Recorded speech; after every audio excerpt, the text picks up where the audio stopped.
Bom dia, boa tarde, boa noite. Você está no Fala Saldanha? Vamos então aqui dando continuidade ao nosso livro O Poder do Agora, com o seguinte capítulo número 4, com o seguinte título: Estratégias da mente para evitar o agora. Com o primeiro tópico: a perda do agora, a ilusão central. Pergunta aí que fizeram para o autor do livro. Mesmo que eu aceite que o tempo é uma ilusão, que diferença isso fará na minha vida? Tenho que continuar a viver em um mundo absolutamente dominado pelo tempo. O entendimento intelectual é apenas mais uma crença e não vai fazer muita diferença para a nossa vida. Para perceber essa verdade, temos que vivenciá-la. Quando cada célula do nosso corpo está tão presente que vibra com a vida, e quando conseguimos sentir essa vida a cada momento com a alegria do ser, podemos dizer que estamos livres do tempo. Aí outra pergunta que fizeram aqui para ele. Mas ainda tenho de pagar as contas e sei que vou envelhecer e morrer, exatamente como todas as pessoas. Como posso dizer que estou livre do tempo? As contas de amanhã não são um problema. A degeneração do corpo não é um problema. A perda do agora é o problema. Ou melhor, a ilusão central que transforma uma situação simples, um acontecimento ou uma emoção em um problema pessoal e em sofrimento. Perder o agora é perder o ser. Livrar-se do tempo é livrar-se da necessidade psicológica, tanto do passado quanto do futuro. Isso representa a mais profunda transformação de consciência que você possa imaginar. Em casos muito raros, essa mudança na consciência acontece de forma drástica e radical, de uma vez por todas. Quando isso acontece, normalmente é através de uma completa rendição, em meio a um sofrimento intenso. Muitas pessoas, entretanto, têm de trabalhar para obtê-la. Desde os primeiros vislumbres do estado atemporal de consciência, passamos a viver em um vai-vem entre a dimensão do tempo e a presença. Primeiro, você começa a perceber que a sua atenção raramente está no agora. Entretanto, saber que você não está presente já é um grande sucesso. O simples saber já é presença, mesmo que, no início, dure só alguns segundos no tempo do relógio antes de desaparecer outra vez. Depois, com uma frequência cada vez maior, você escolhe dirigir o foco da consciência para o momento presente. Você se torna capaz de ficar presente por períodos mais longos. Portanto, antes que sejamos capazes de nos estabelecer com firmeza no estado de presença, oscilamos periodicamente de um lado para o outro, entre a consciência e a inconsciência, entre o estado de presença e o estado de identificação com a mente. Perdemos o agora várias vezes, mas retornamos a ele. Por fim, a presença se torna um estado predominante.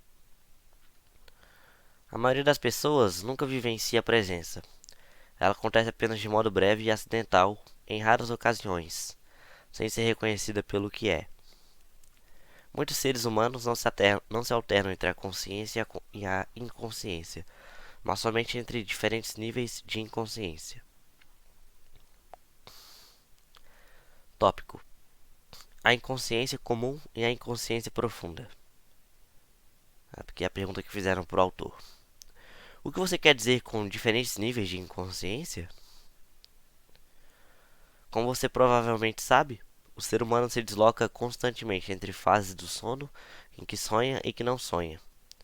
Da mesma forma, a maioria das pessoas, quando acordada, se alterna entre a inconsciência comum e a inconsciência profunda.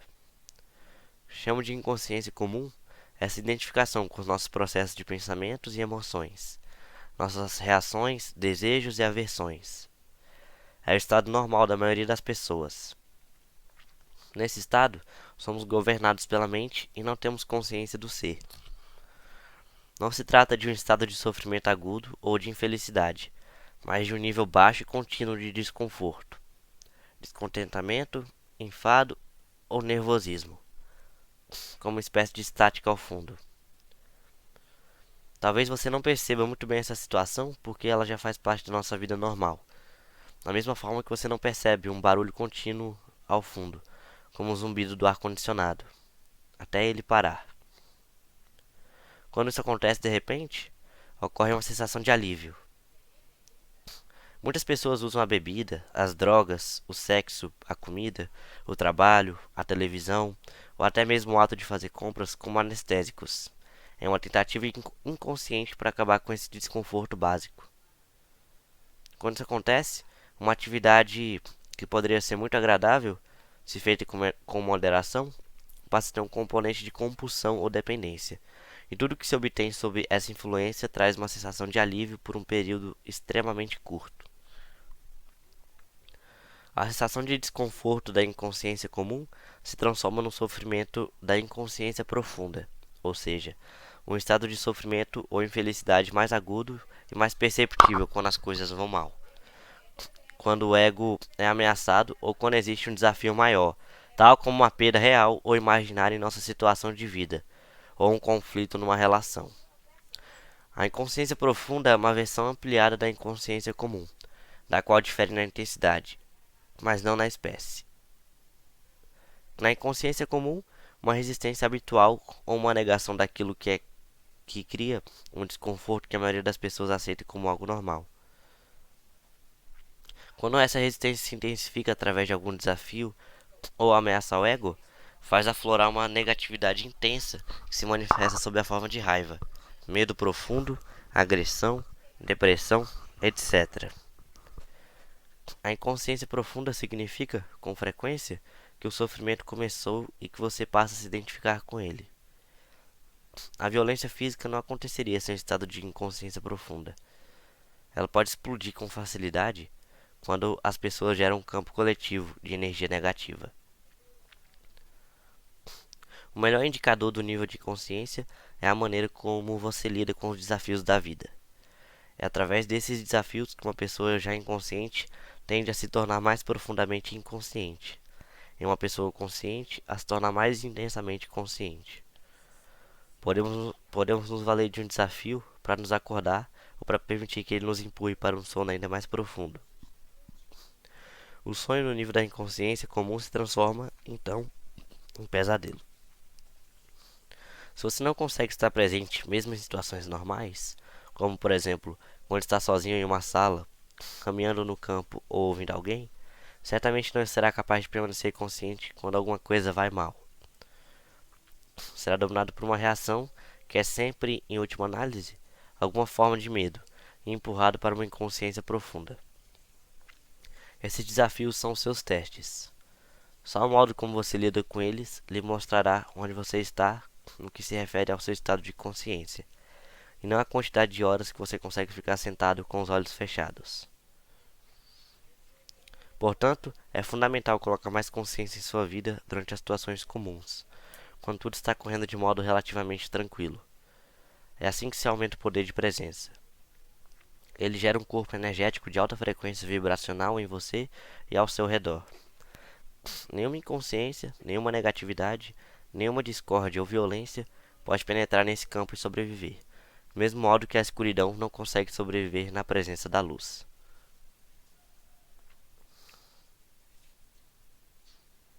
Tópico: o que eles estão buscando? Carl Jung relata em um de seus livros uma conversa mantida com um chefe indígena norte-americano para quem a maioria das pessoas brancas tinha rostos tensos, olhos espantados e um ar cruel. O chefe disse: estão sempre buscando alguma coisa. O que eles estão procurando? Os brancos sempre querem alguma coisa. Estão sempre agitados e descontentes. Não sabemos o que desejam. Achamos que são loucos. Não há dúvida de que a tendência a uma permanente sensação de desconforto começou muito antes do surgimento da civilização industrial ocidental. Mas foi na civilização ocidental, que hoje cobre quase todo o planeta, inclusive grande parte do leste, que ela se manifestou de uma forma aguda sem precedentes.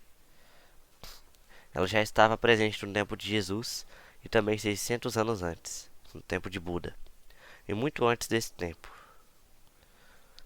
Por que vocês estão sempre ansiosos? Perguntou Jesus aos discípulos. Será que seus pensamentos ansiosos podem acrescentar um simples dia às vossas vidas? Da mesma forma, Buda ensinou que a raiz do sofrimento pode ser encontrada em nossos desejos e ansiedades permanentes. A resistência ao agora, como uma disfunção básica coletiva, está intimamente ligada à perda da consciência do ser e forma a base da nossa civilização industrial desumanizada. Freud também reconheceu a existência dessa tendência para o desconforto e escreveu sobre o assunto em seu livro O Mal-Estar na Civilização, mas não admitiu a verdadeira raiz da inquietação e falhou em perceber que é possível libertar-se dela. Essa disfunção coletiva criou uma civilização muito infeliz e extraordinariamente violenta, que se tornou uma ameaça não só para si mesma, mas para toda a vida do planeta. Tópico: dissolvendo a inconsciência comum. Como podemos nos livrar desse desconforto? Foi a pergunta que fizeram aqui para ele. Torne-o consciente. Observe as muitas maneiras pelas quais o desconforto, o descontentamento e a tensão surgem dentro de você, através de julgamentos desnecessários, resistência àquilo que é e negação do agora. Qualquer coisa inconsciente se dissolve quando a luz da consciência brilha sobre ela. Se soubermos como dissolver a inconsciência comum, a luz da nossa presença irá brilhar intensamente e será muito mais fácil lidarmos com a inconsciência profunda. Mas, no início, talvez não seja muito fácil detectar a inconsciência comum, porque a consideramos uma coisa normal. Habitue-se a monitorar o seu estado mental e emocional através de uma auto-observação. Estou me sentindo à vontade nesse momento? É uma pergunta que você deve se fazer com frequência. Ou pode se questionar: o que está acontecendo dentro de mim neste exato momento? Manter o mesmo nível de interesse pelo que vai tanto no seu interior quanto no exterior. Se você captar corretamente o interior, o exterior se encaixará no lugar. A realidade principal está no interior. A realidade externa é secundária. Mas não responda logo a essas questões. Direcione a sua atenção para o interior. Olhe para dentro de você. Que tipo de pensamentos a sua mente está produzindo? O que você sente?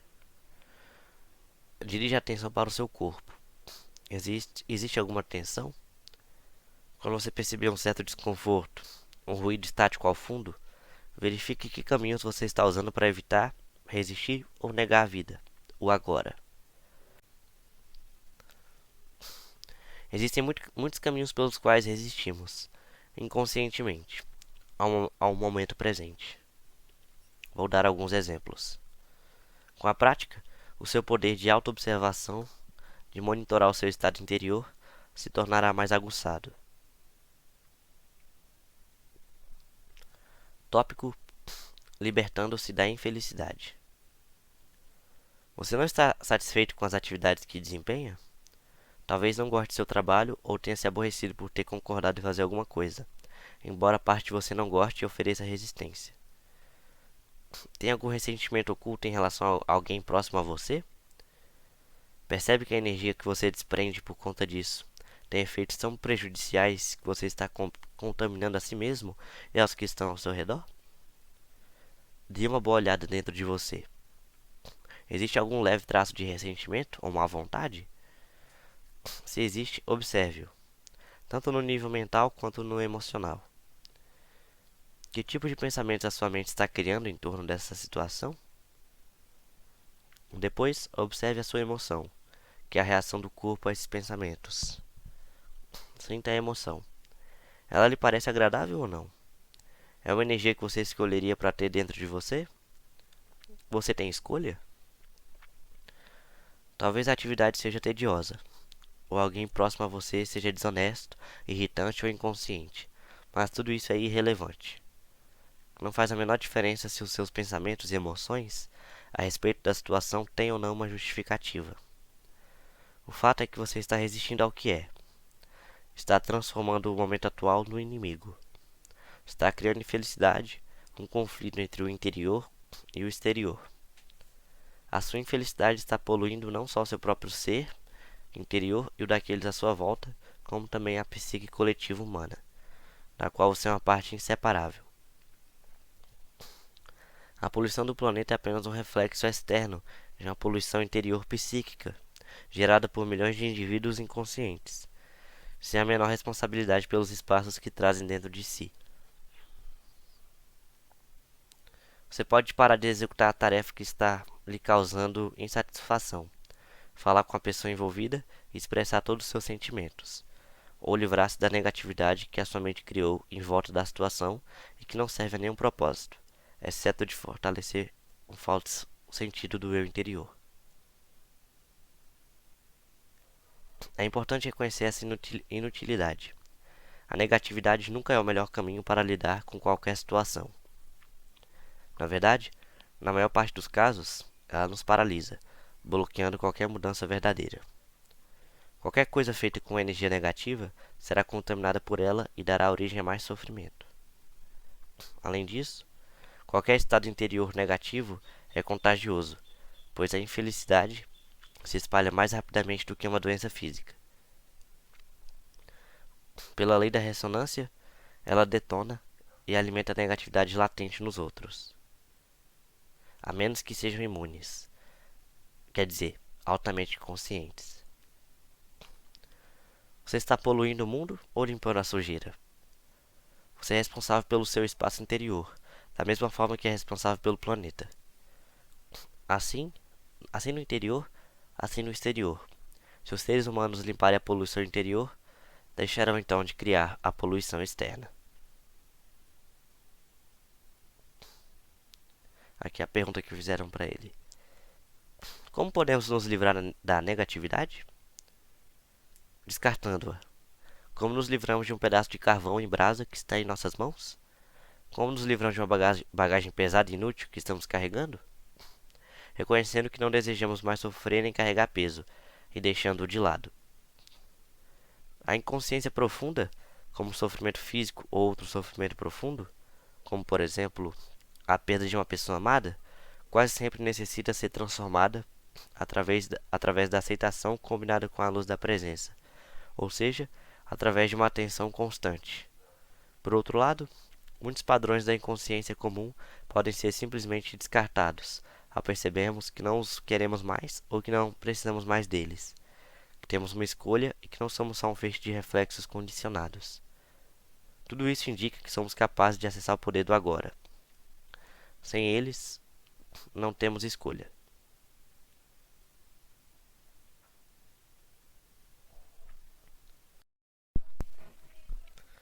A pergunta que fizeram aqui para ele.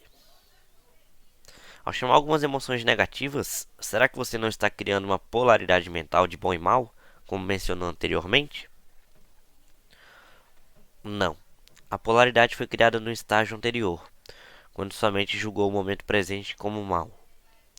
Foi esse julgamento que criou a emoção negativa. Aí a resposta aqui, a retórica da resposta dele. Mas, ao chamar algumas emoções negativas, você não está querendo dizer que elas não deveriam estar ali? Que não está certo essas emoções? Entendo que deveríamos nos permitir ter qualquer tipo de sentimento, sem julgar se ele é bom ou mal. Não há nada de errado em estar com raiva, de mau humor, ou seja lá o que for. Do contrário, nos sentiremos reprimidos, em conflito interior ou rejeitados. As coisas estão bem do jeito que são. Sem dúvida. Quando um padrão mental, uma emoção ou uma reação forem observados, aceite-os. Você não está consciente o bastante para ter uma escolha em relação a esse assunto. Não se trata de um julgamento, apenas um fato. Se você tivesse uma escolha, ou percebesse que de fato tem uma escolha, escolheria o sofrimento ou a alegria, o conforto ou o desconforto, a paz ou o conflito. Escolheria um pensamento ou um sentimento que separasse você do seu estado natural de bem-estar, da alegria, da vida interior? Chamo de negativo qualquer sentimento dessa natureza, o que significa simplesmente mal. Não no sentido de você não deveria ter feito isso, mas simplesmente mal no sentido concreto, como sentir dor de estômago. Como é possível que os seres humanos tenham assassinado mais de 100 milhões de seus semelhantes apenas no século XX? Pessoas infligindo um sofrimento de tal magnitude umas às outras está além de qualquer coisa que você possa imaginar. E isso sem considerar a violência física, mental e emocional, a tortura, o sofrimento e a crueldade que os homens continuam a infligir uns aos outros, bem como a outros seres vivos. Será que agem assim em seu estado natural, em contato com a alegria da vida dentro deles? Claro que não. Somente aqueles que vivem no estado profundamente negativo, que se sentem de fato muito mal, poderiam ver tal realidade como reflexo do modo como se sentem. No momento, essas pessoas estão empenhadas em destruir a natureza e o planeta que nos sustenta. Isso é inacreditável, mas verdadeiro. O homem é uma espécie perigosamente insana e doente. Isso não é um julgamento, é um fato. É também um fato que a sanidade está lá, por baixo da loucura. A cura e a redenção estão disponíveis neste exato momento. É verdade que, quando aceita seu ressentimento, o mau humor, a raiva, etc., você não sente mais necessidade de manifestá-los de maneira cega e tem menos chance de projetá-los sobre os outros. Mas eu me pergunto se você não está se iludindo. Quando uma pessoa vem praticando a aceitação por um tempo, como é o seu caso, chega a um ponto em que precisa passar para o estágio seguinte, onde essas emoções negativas não são mais criadas. Se você não passa, a aceitação se torna apenas um rótulo mental que permite ao seu ego continuar a ser tolerante com a tristeza e, dessa forma, fortalecer o sentimento de separação das outras pessoas, do seu ambiente, do seu aqui e agora. Como você bem sabe, a separação é a base do sentido de identidade do ego. A aceitação verdadeira poderia transformar tudo de uma vez por todas. E, se sabe, bem lá no fundo, que está tudo bem, como você diz. Será que esses pensamentos negativos viriam em primeiro lugar? Se não houver julgamento nem resistência ao que é, eles nem surgem. A sua mente diz que está tudo bem, mas no fundo você não acredita nisso. E assim, os velhos padrões de resistência mental e emocional ainda estão ali. É isso que nos faz mal. Aí o comentário aqui da pessoa: isso também não tem importância. Você está aí defendendo o seu direito de ser inconsciente, o seu desejo de sofrer? Não se preocupe, pois ninguém vai lhe tirar esse direito. Ao perceber que um determinado tipo de alimento lhe faz mal, você continuaria a comer aquele alimento e insistiria em afirmar que não se importa em passar mal?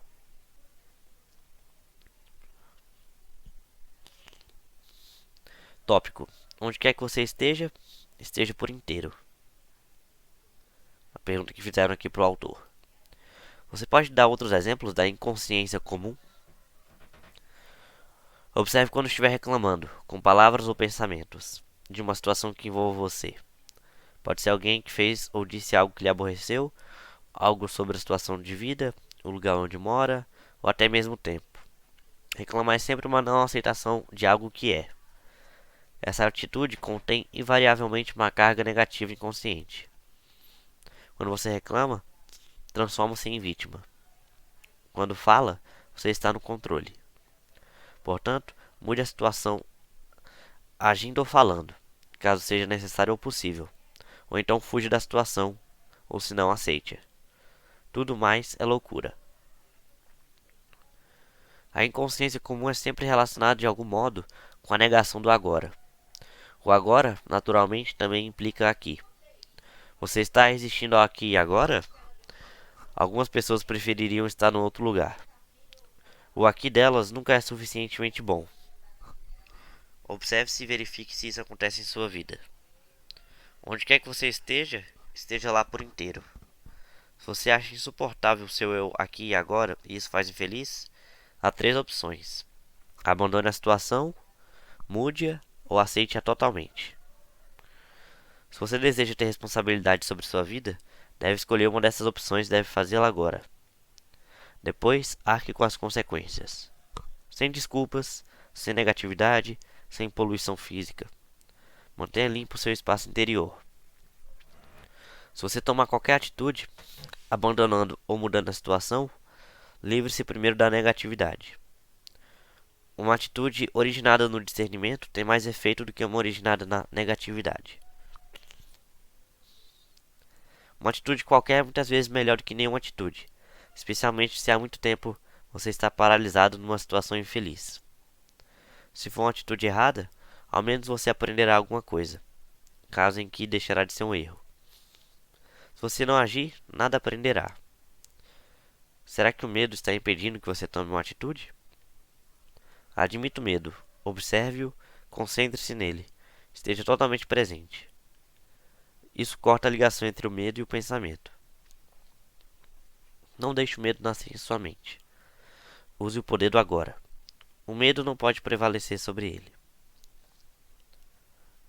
Se não há mesmo nada a fazer e você não pode mudar a situação, então aceite o aqui e agora totalmente, abandonando toda a resistência interior.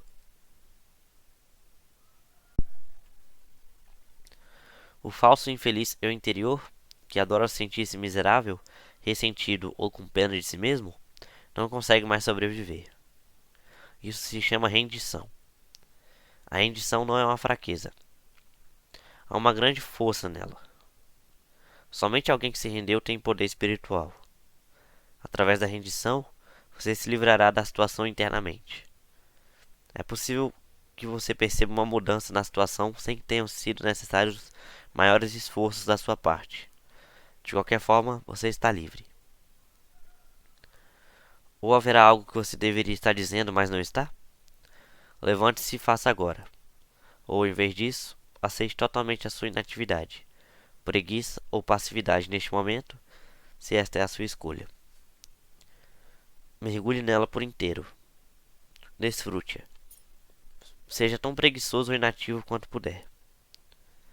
Se você fizer isso conscientemente, logo sairá dela. Ou talvez não. Em qualquer dos casos, não há nenhum conflito interior, nenhuma resistência, nenhuma negatividade. Você está sofrendo de estresse? Pensa tanto no futuro que o presente está reduzido a um meio para chegar lá? O estresse é causado pelo estar aqui, embora se deseje estar lá, ou por se estar no presente desejando estar no futuro. É uma divisão que corta a pessoa por dentro. Criar e viver com essa divisão é insano. O fato de que todas as pessoas estão agindo assim não torna ninguém menos insano. Você não pode fugir disso, tente se movimentar rápido, trabalhar rápido ou até mesmo correr sem se projetar no futuro e sem resistir ao presente. Quando se movimentar, trabalhar e correr, faça tudo por inteiro. Desfrute o fluxo de energia, a alta energia desse momento. Agora não há mais estresse, não há mais divisão em dois, apenas o movimento, a corrida, o trabalho. Desfrute essas atitudes. Ou você também pode abandonar tudo e se sentar no banco do parque. Mas, ao fazê-lo, observe a sua mente. Pode ser que ela diga: você devia estar trabalhando. Está perdendo seu tempo. Observe a mente.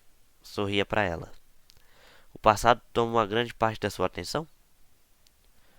Você frequentemente fala e pensa sobre ele, tanto de forma positiva quanto negativa? As grandes coisas que você conquistou, suas experiências e aventuras, ou as coisas horrorosas que lhe aconteceram, ou talvez que você fez a alguém?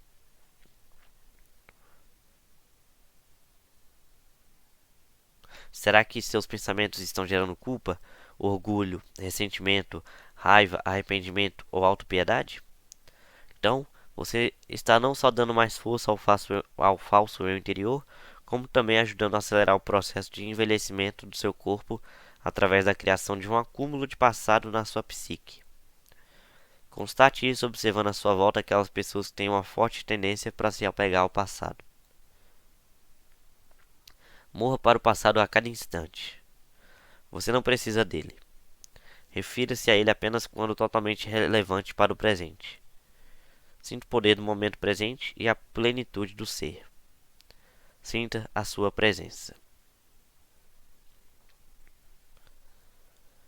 Você tem preocupações? Tem muitos pensamentos do tipo e se? Você está identificado com a mente, que está se projetando num futuro imaginário e criando medo. Não há como enfrentar tal tipo de situação porque ela não existe. É um fantasma mental. Você pode parar com essa insanidade que corrói a saúde e a vida, aceitando simplesmente o momento presente. Perceba a sua respiração. Sinta o ar entrando e saindo do seu corpo. Sinta o seu corpo interno de energia. Tudo com que você sempre teve que lidar, tudo que teve de enfrentar na vida real, em oposição às projeções imaginárias da mente, é o momento presente. Pergunte-se qual é o seu problema neste exato momento. Não no ano que vem, ou amanhã, ou daqui a 5 minutos. O que está errado neste exato momento? Você pode sempre enfrentar o agora, mas não pode jamais enfrentar o futuro. Nem tente fazer isso. A resposta, a força, a atitude certa estarão à sua disposição quando você precisar, nem antes nem depois. Algum dia vou fazer isso. Seu objetivo está tomando de tal modo a sua atenção que o momento presente é apenas um meio para atingir um fim? Está consumindo a alegria das coisas que você faz? Você está esperando para começar a viver? Se você desenvolver esse tipo de padrão mental, não importa o que você adquira ou alcance, o presente nunca será bom o bastante. Não importa. Perdão. O futuro sempre parecerá melhor. Uma receita perfeita para uma insatisfação permanente. Você não acha? Você está sempre esperando alguma coisa? Quanto tempo da sua vida você passou esperando? Chamo espera de pequena escala a espera na fila do correio, no engarrafamento de automóveis, no aeroporto, por alguém que vai chegar, um trabalho que precisa ser terminado, etc. Chamo de espera em grande escala a espera pelas próximas férias, por um emprego melhor, pelos filhos crescidos, por uma relação verdadeiramente significativa, pelo sucesso, por ficar rico, por ser importante, por se tornar iluminado. Não é raro que as pessoas passem a vida toda esperando para começar a viver. Esperar é um estado mental. Significa basicamente desejar o futuro e não querer o presente. Você não quer o que conseguiu e deseja aquilo que não conseguiu. Em qualquer dos tipos de espera, você inconscientemente cria um conflito interior entre o seu aqui e agora, onde você não quer estar, e o futuro projetado, onde você quer estar. Essa situação reduz grandemente a qualidade da sua vida ao fazer você perder o presente. Não há nada de errado em nos empenharmos para melhorar nossa situação de vida. Podemos melhorar a situação da nossa vida, mas não podemos melhorar a nossa vida. A vida é básica. A vida é o ser interior mais profundo. É um todo, completo, perfeito. A nossa situação de vida se constitui das nossas circunstâncias e experiências. Não há nada de errado em estabelecermos metas e nos empenharmos para conseguir bens. O erro reside em usar isso como substituto para o sentimento da vida, para o ser. O único ponto de acesso a isso é o agora. Agimos assim como um arquiteto que não dá atenção às fundações de uma construção, mas que gasta um bom tempo projetando os acabamentos. Por exemplo, muitos de nós estamos à espera da prosperidade. Ela pode não acontecer no futuro. Quando respeitamos, admitimos e aceitamos completamente a realidade do presente, onde estamos, quem somos, o que estamos fazendo agora, quando aceitamos o que temos, isso significa que estamos agradecidos pelo que conseguimos, pelo que é, pelo ser. A gratidão pelo momento presente e pela plenitude da vida atual é a verdadeira prosperidade. Não está no futuro, então, no tempo certo, essa prosperidade se manifesta para nós de várias maneiras. Se você não encontra satisfação nas coisas que possui, se tem um sentimento de frustração ou de aborrecimento por não ter tudo o que quer no presente, isso pode levá-lo a querer enriquecer.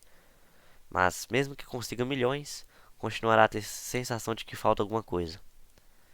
Talvez o dinheiro lhe compre muitas experiências excitantes, embora passageiras, deixando sempre uma sensação de vazio e estimulando uma necessidade de gratificação física ou psicológica ainda maior. Você não vai se conformar em simplesmente ser, e assim sentir a plenitude da vida agora, a verdadeira prosperidade. Portanto, desista da espera como estado da mente. Quando você se vir escorregando para a espera, pule fora. Venha para o momento presente. Apenas seja e aprecie ser. Quando estamos presentes, nunca precisamos esperar por nada. Portanto, da próxima vez que alguém disser, desculpe por ter feito você esperar, Sua resposta pode ser: está tudo bem, não estava esperando. Estava aqui contente comigo, com o meu interior. Essas são apenas algumas das estratégias comuns da mente para negar o momento presente, já incorporadas à inconsciência comum. São fáceis de passar despercebidas porque já estão entranhadas em nosso modo de vida, como o ruído de fundo do nosso eterno descontentamento. Mas quanto mais você praticar o monitoramento do seu estado interior, emocional e mental, mais fácil será perceber em que momento você foi capturado pelo passado e pelo futuro, bem como despertar a ilusão do tempo dentro do presente. Mas tenha cuidado, porque o eu interior, falso e infeliz, baseado na identificação com a mente, vive no tempo. Ele sabe que o presente significa sua própria morte e sente-se ameaçado. Fará tudo para afastar você do agora. Tentará manter você preso ao tempo. Tópico: o propósito interno da nossa jornada de vida. Pergunta que fizeram aí pro autor. Posso perceber a verdade do que você está dizendo, mas ainda acho que devemos ter um propósito em nossa jornada. Do contrário, ficamos sem rumo. Propósito significa futuro, não significa? Como conciliar isso com viver no presente? Ao partir numa jornada, é claro que ainda ajuda muito sabermos para onde vamos, ou ao menos a direção geral que estamos tomando. Entretanto, não podemos esquecer. Perdão, me perdi aqui. Entretanto, não podemos esquecer que a única coisa real sobre a nossa jornada é o passo que estamos dando no exato momento. Isso é tudo que existe.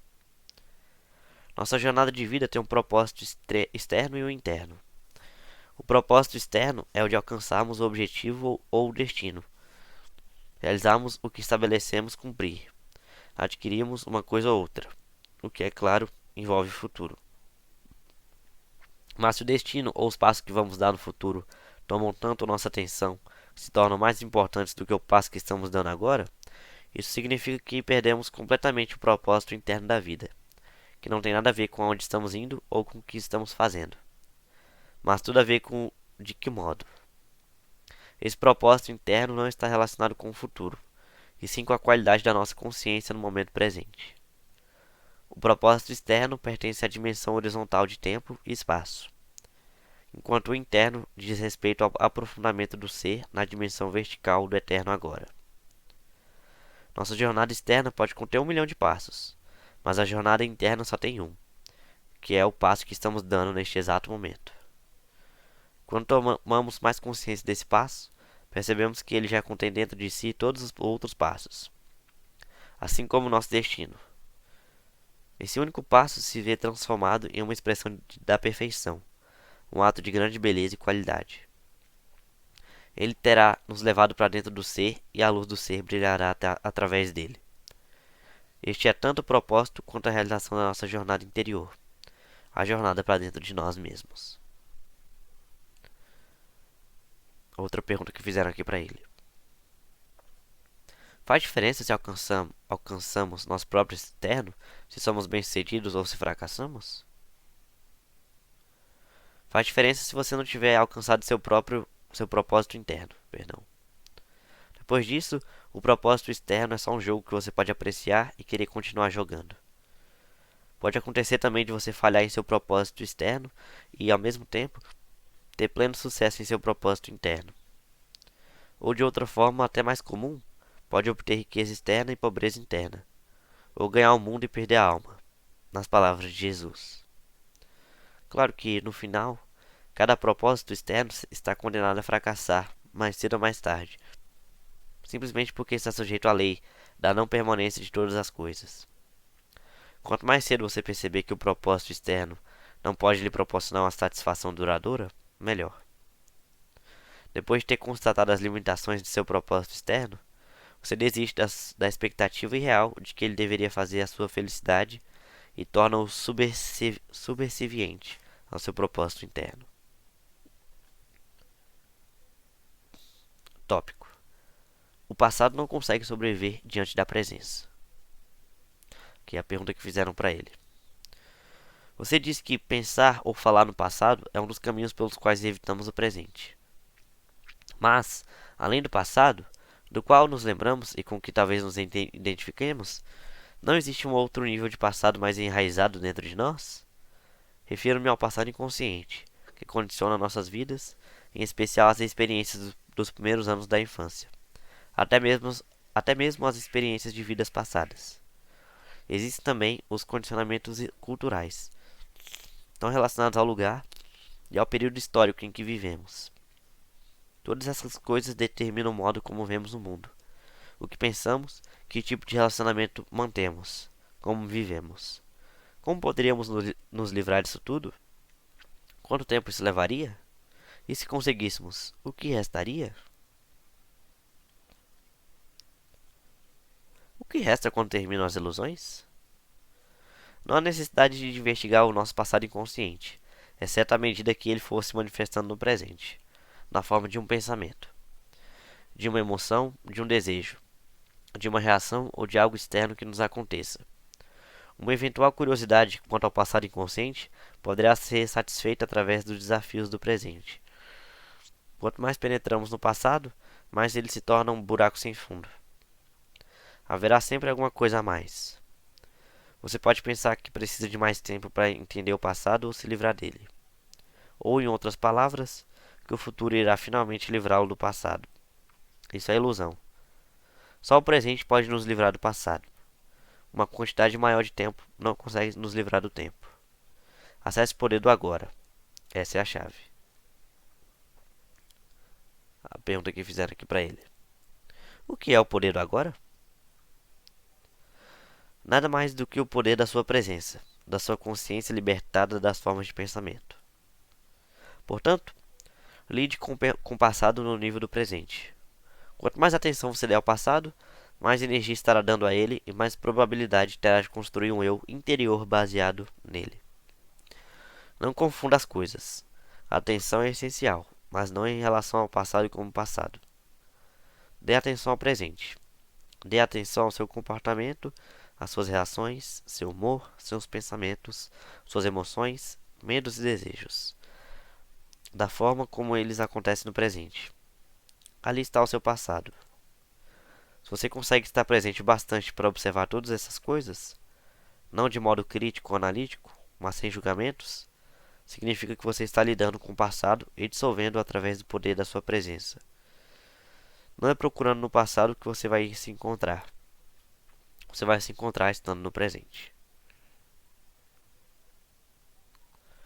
Pergunta que fizeram aqui para ele. O passado não pode ser útil para nos ajudar a compreender por que fazemos certas coisas, reagimos de determinadas maneiras ou porque, inconscientemente, criamos nossos dramas particulares? Quando ficamos mais conscientes do presente, podemos ter mais um insight sobre o porquê de determinados condicionamentos. Podemos perceber, por exemplo, se seguimos algum padrão dos nossos relacionamentos e podemos ver mais claramente coisas que aconteceram no passado. Fazer isso é bom e pode ser útil, mas não é essencial. O que é essencial é a nossa presença consciente. Ela dissolve o passado, ela é o agente transformador. Portanto, não procure entender o passado, mas esteja tão presente quanto possível. O passado não consegue sobreviver diante da sua presença, só na sua ausência. Final do capítulo número 4.